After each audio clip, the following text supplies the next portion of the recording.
Hi friends, ಇವತ್ತಿನ recipe ಅವಲಕ್ಕಿ ಚಿತ್ರಾನ್ನ ಹೇಗೆ ಮಾಡೋದು ಅಂತ ತಿಳಿಸ್ಕೊಡ್ತೀನಿ. ಈ ವಿಡಿಯೋನ ಕೊನೆ ತನಕ ನೋಡಿ. ಸಬ್ಸ್ಕ್ರೈಬ್ ಮಾಡೋದನ್ನು ಮರಿಬೇಡಿ.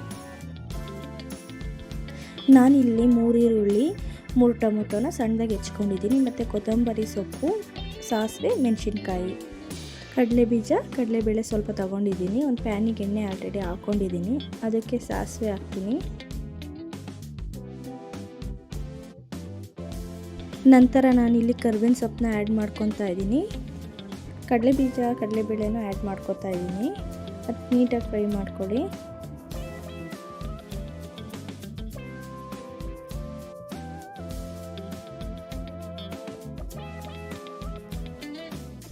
ಈಗ ಫ್ರೈ ಆಗಿದೆ. ಇದಕ್ಕೆ ಮೆಣಸಿನ್ಕಾಯಿನೂ ಆ್ಯಡ್ ಮಾಡ್ಕೊತಾ ಇದ್ದೀನಿ.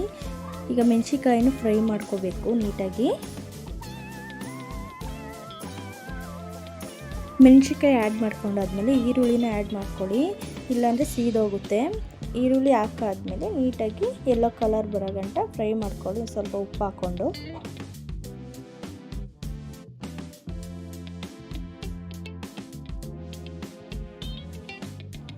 ಈ ಈರುಳ್ಳಿ ಫ್ರೈ ಆಗಿದೆ. ಹೆಚ್ಚಿರೋ ಟೊಮೊಟೊನ ನಾನು ಆ್ಯಡ್ ಮಾಡ್ಕೊತಾ ಇದ್ದೀನಿ. ಅದಕ್ಕೂ ಸ್ವಲ್ಪ ಉಪ್ಪು ಹಾಕೋಬೇಕು, ಯಾಕಂದರೆ ಬೇಗ ಅಡುಗೆ ಆಗುತ್ತೆ. ಉಪ್ಪು ಹಾಕೋಬೇಕು, ಕರಗುತ್ತೆ. ನೀಟಾಗಿ ಫ್ರೈ ಮಾಡ್ಕೊಳ್ಳಿ. ಅದು ಹಾಕಾದ್ಮೇಲೆ ಇವಾಗ ಟೊಮೊಟೊ ಬೆಂದಾಗಿದೆ. ಅರಿಶಿನ ಪುಡಿ ಹಾಕ್ಕೊತಾ ಇದ್ದೀನಿ, ಸ್ವಲ್ಪ ಉಪ್ಪನ್ನು ಹಾಕ್ಕೊತಾ ಇದ್ದೀನಿ.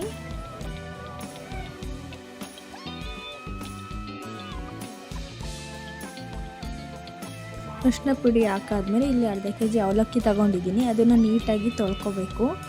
ತೊಳೆದಾದ್ಮೇಲೆ ಇವಾಗ ನಾನು ಕೊತ್ತಂಬರಿ ಸೊಪ್ಪನ್ನು ಆ್ಯಡ್ ಮಾಡ್ಕೊತಾ ಇದ್ದೀನಿ. ನೀಟಾಗಿ ಮಿಕ್ಸ್ ಮಾಡ್ಕೊಳ್ಳಿ. ಮಿಕ್ಸ್ ಆದಮೇಲೆ ತೊಳೆದಿರುವಂಥ ಅವಲಕ್ಕಿನ ಆ್ಯಡ್ ಮಾಡ್ಕೋಬೇಕು.